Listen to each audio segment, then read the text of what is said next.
Hello students, आप कैसे हैं? मैं आपकी आज की क्लास में आपका स्वागत करता हूं। आज की जो क्लास है, ये क्लास जो है आपके गाउस के नियम के अनुप्रयोग पे दूसरी क्लास है। पहली क्लास में आपने पढ़ा था कि हमने विद्युत क्षेत्र का मान निकाला था अनंत लंबाई के रेखीय आवेश के कारण। ठीक है, तो आज की जो क्लास है इसमें हम एक अनंत आकार की अनंत आकार की, या जिसे हम बोल सकते हैं अपरिमित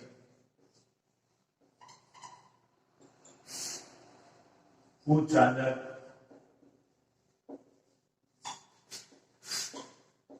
आवेशित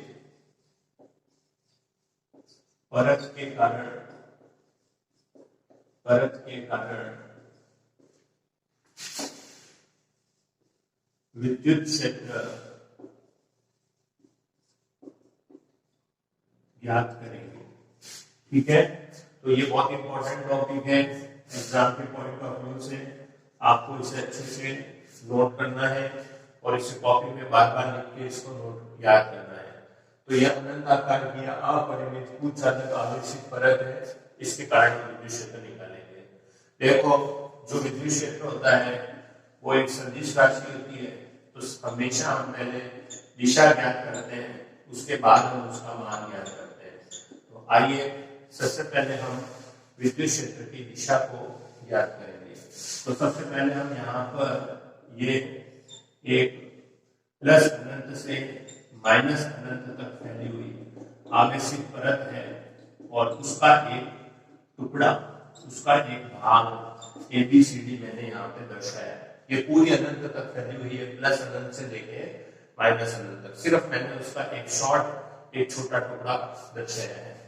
इस टुकड़े का जो सेंटर है वहां पर Q आवेश है, इससे R दूरी पर हमें विद्युत क्षेत्र की दिशा ज्ञात करनी है। तो आइए सबसे पहले हम इसका तरीका समझते हैं। हम सबसे पहले इसमें X दूरी ऊपर और X दूरी नीचे जाकर हम दो आवेश लेंगे। ये दोनों आवेश dq होंगे। जो कुल आवेश होता है उसको Q मानते हैं और जो छोटा अल्पांश होता है उसको dq मानते हैं। आपने इसको पढ़ा हुआ है। ये जो dq है इसका विद्युत क्षेत्र d इस तरफ होगा और इस नीचे वाले dq का विद्युत क्षेत्र जो होगा वो भी d इस तरफ होगा। इसका जो एंगल बनेगा वो थीटा थीटा बन जाएगा। ये थीटा है तो इसके सामने वाला ये भी थीटा, ये भी थीटा। इन दोनों DE के घटक करिए। इस तरफ आ जाएगा DE sin थीटा, इस तरफ आ जाएगा DE cos थीटा। इसका DE का जिस तरफ थीटा होगा उस तरफ घटक हो जाएगा DE cos थीटा और नीचे की तरफ जो घटक होगा वो हो जाएगा DE sin थीटा। अब इस चित्र को देखिए, जो DE sin थीटा घटक है वो दोनों एक दूसरे से कट हो जाएंगे, क्योंकि वो दोनों एक दूसरे के विपरीत है और बराबर है। इसलिए जो परिणामी विद्युत क्षेत्र होगा उसकी जो दिशा होगी, उसकी दिशा इस परत के लंबवत बाहर की ओर होगी। कैसे? कि जैसे ये परत है ABCD, अब आप सिर्फ इसकी दिशा के बारे में देखिए। इसमें विद्युत क्षेत्र की दिशा यदि हमें पूछे इस स्थान पे, तो आवेश से परत के लंबवत बाहर की ओर, आवेशित परत के लंबवत बाहर की ओर। ये तो सिर्फ मैंने दो सममित आवेशों के बारे में विद्युत क्षेत्र निकाला है। इसके अतिरिक्त अन्य कोई भी आवेश होगा तो उसके भी जो घटक होंगे वो साइन थीटा ऊर्ध्वाधर घटक जो होंगे, ऊर्ध्वाधर घटक का मतलब होता है ऊपर वाले घटक वो कट जाएंगे और कॉस थीटा वाले घटक जो है, जो कि क्षैतिज घटक है, वो दोनों घटक आपस में जुड़ जाएंगे। ये आपको बात समझ में आई होगी। तो ये आपने दिशा निकाल ली। विद्युत क्षेत्र की जो दिशा है वो आवेशित परत के लंबवत बाहर की ओर है। अब हम इस विद्युत क्षेत्र का मान ज्ञात करेंगे। तो आइए अब हम इस विद्युत क्षेत्र का मान ज्ञात करना सीखते हैं। तो मान ज्ञात करने के लिए हम क्या करेंगे? सबसे पहले हम ये जो है ये चित्र बनाते हैं। इसमें हम ABCD ये कुचालक परत बना लेते हैं और हम इसके अंदर एक गाउस पृष्ठ का निर्माण करते हैं। ये गाउसीय पृष्ठ है, ये इस परत से लंबवत बाहर की ओर है। जैसे ये परत है तो आधा इस तरफ आया हुआ है, आधा इस तरफ आया हुआ है। अब आप देखोगे कि जो गाउसीय पृष्ठ है इसके अंदर, गाउसीय पृष्ठ के अंदर आवेश जो है वो Q है। इस गाउसीय पृष्ठ को 3 भागों में बांटो। सबसे पहला वृत्ताकार पृष्ठ S1, दूसरा वृत्ताकार पृष्ठ S2 और तीसरा वक्राकार पृष्ठ S3। तो ये 3 पृष्ठ हो जाएंगे। अब आप देखेंगे S1 की जो दिशा है, ये S1 की दिशा लंबवत बाहर की ओर, S3 की जो दिशा है वह भी लंबवत बाहर की ओर, और S2 की जो दिशा है वह भी लंबवत बाहर की ओर। अब आइए विद्युत क्षेत्र की दिशा देखते हैं। तो विद्युत क्षेत्र की जो दिशा होगी, विद्युत क्षेत्र की दिशा E लंबवत बाहर की ओर, यहाँ पर E लंबवत बाहर की ओर, और S3 या S2 पर भी विद्युत क्षेत्र जो होगा वो लंबवत बाहर की ओर होगा। तो हम इसका फ्लक्स निकालेंगे। फ्लक्स निकालने पर फ्लक्स क्या होता है? बंद समाकलन E डॉट ds होता है, ये हमने पुरानी क्लासों में पढ़ा हुआ है। तो हम इसका फ्लक्स कैसे निकालेंगे? समाकलन S1 E ds cos theta plus समाकलन S2 E ds cos theta plus समाकलन S3 E ds cos theta. ये हम इस तरह से इसका समाकलन निकालेंगे। S1 के लिए देखिए, E और S1 दोनों समान दिशा में है, तो थीटा जो है वो आपका रहेगा 0 डिग्री, cos 0 की वैल्यू हो जाएगी 1। S2 जो है उसमें S2 और E की दिशा सेम दिशा में है, तो इस दिशा में थीटा 0 होगा, तो cos 0 जो होगा उसकी वैल्यू 1 हो जाएगी। ठीक है। और S3 में थीटा जो है वो 90 डिग्री पर है, तो cos 90 का मान जो होगा वो 0 हो जाएगा, यानी ये जो इंटीग्रल है इसका मान 0 हो जाएगा। अब आपका जो फ्लक्स होगा उसका मान प्राप्त हो जाएगा S1 EDS plus S2 EDS, ये मान हमें प्राप्त हो जाएगा। इसके पश्चात आप इसका इंटीग्रल कर लीजिए। तो आप इसका इंटीग्रल करोगे तो ds का इंटीग्रल s हो जाएगा, तो ये मान जो होंगे वो ES प्लस ES 2ES हो जाएगा। तो हमारे पास फ्लक्स का मान आ जाएगा 2ES। ये समीकरण नंबर 1 हो गई। अब आप गाउस के नियम की सहायता लीजिए। तो गाउस के नियम से, गाउस के नियम से जो विद्युत फ्लक्स होता है उसकी वैल्यू होती है Q अपॉन एप्सिलॉन 0। Q जो इस पृष्ठ के अंदर उपस्थित है, इन दोनों को समीकरण नंबर 1 और 2 को तुलना कर दो। तो यहाँ लिख देते हैं समीकरण नंबर 1 व 2 से, समीकरण नंबर 1 और 2 से हम तुलना करेंगे। इन दोनों की तुलना करेंगे तो हमारे को मान प्राप्त होगा 2ES बराबर Q बटा एप्सिलॉन 0। हमें E का मान निकालना है, तो E का मान आ जाएगा Q बटा 2S अपॉन एप्सिलॉन 0। और आपको पता है कि जो सिग्मा होता है वो होता है Q बटा S।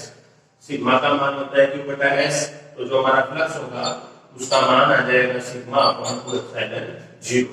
तो फ्लक्स नहीं, सॉरी, विद्युत क्षेत्र का मान। तो विद्युत क्षेत्र का मान हमारे पास में आ गया सिग्मा अपॉन 2 एप्सिलॉन 0।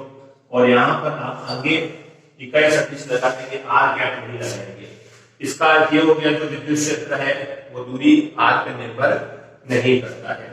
अब हम विद्युत क्षेत्र और दूरी के मध्य ग्राफ बनाएंगे। तो जो हमारा ग्राफ होगा वो इस तरह से प्राप्त होगा कि जो ग्राफ होगा वो R के साथ में चेंज नहीं होगा, उसकी वैल्यू R के साथ में चेंज नहीं होगी। आई होप कि आपको इतना समझ में आया होगा।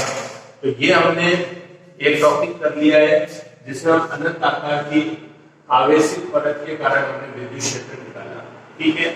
अब देखिए, मैं इसी के साथ साथ आपको एक दूसरा टॉपिक भी करवा देता हूँ जो कि बिल्कुल इससे मिलता हुआ टॉपिक है।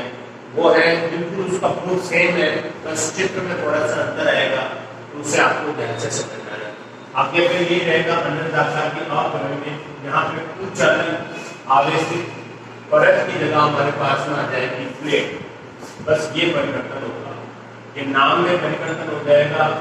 अनंत आकार की चालक आवेशित प्लेट, आवेशित चालक प्लेट या अचानक आवेशित प्लेट के कारण विद्युत क्षेत्र होगा। अब आप चित्र में क्या परिवर्तन करेंगे? आपको चित्र में ये परिवर्तन करना है कि जो आपने परत बनाई है परत के स्थान पे आपको एक प्लेट बना लेनी है। प्लेट इस तरह से बनानी है कि ये जो हमारा जो बेलनाकार हिस्सा है, ये बेलनाकार हिस्सा इस प्लेट के अंदर आ जाए। तो देखिए मैं प्लेट बना के समझा देता हूँ आपको। प्लेट जो होती है वो ठीक होती है, उसकी चौड़ाई बहुत अधिक होती है। तो ये हमारी प्लेट हो गई, और जो प्लेट है इस प्लेट के अंदर हमारा बेलन जो होगा वो पाया जाएगा। आपको मेरी बात समझ आई होगी। जो परत थी उसमें बेलन जो था आधा इधर था आधा इधर था, वो परत के अंदर आर पार जा रहा था। अब जो है ये प्लेट है, प्लेट के अंदर आधा बेलन है और प्लेट के बाहर आधा बेलन है। अब देखिए हमें यहाँ पर दिया हुआ है चालक। आपको एक प्रॉपर्टी याद रखनी है कि जो चालक होता है, चालक पर जो आवेश होता है वो केवल सतह पे होता है। तो इसका जो भी आवेश होगा वो इसकी सतह पे उपस्थित होगा, इसके अंदर कोई भी आवेश नहीं होगा। तो अंदर कोई भी आवेश नहीं होगा तो इसका मतलब जो हमारी S2 सतह है, S2 सतह का विद्युत क्षेत्र 0 हो जाएगा। अब आप प्रूफ तो पुराना वाला याद कर चुके होंगे। अब आपको सिर्फ इसमें इतना सा परिवर्तन करना है। पहला स्टेप आप सेम लिखेंगे, S2 के अंदर, S2 देखिए कौन सा, S2 प्लेट के अंदर है, और प्लेट के अंदर E का मान क्या है, 0 है, क्योंकि वहां पे आवेश का मान 0 है। तो अपन S2 जो है इसके मान को 0 कर देंगे।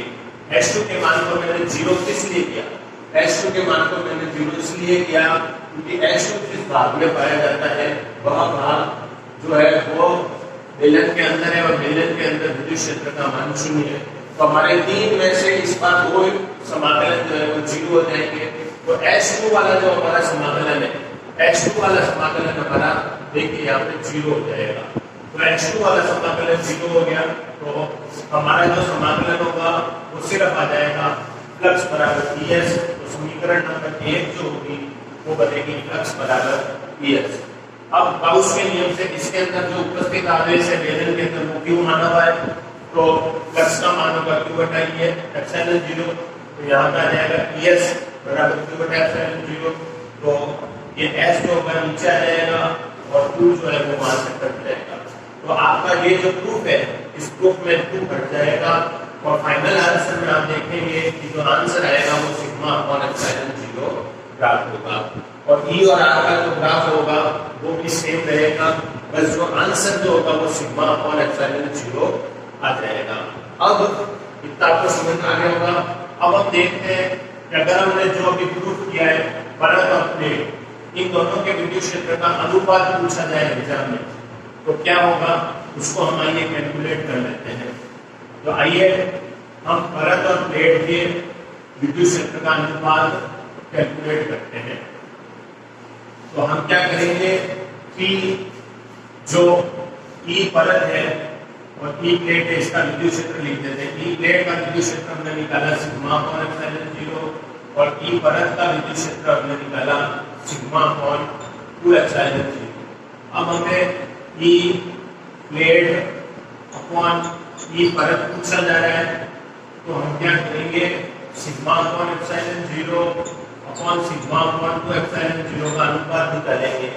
तो हमारे पास में मान आएगा E प्लेट अपॉन E परत बराबर sigma upon epsilon 0 into 2 epsilon 0 upon sigma. Epsilon 0 से एप्सिलॉन 0 कट जाएगा, सिग्मा से सिग्मा कट जाएगा।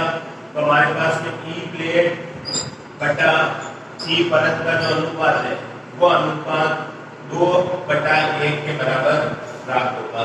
या हम ये भी कह सकते हैं कि जो प्लेट का विद्युत क्षेत्र होता है, प्लेट का विद्युत क्षेत्र होता है, प्लेट का विद्युत क्षेत्र वह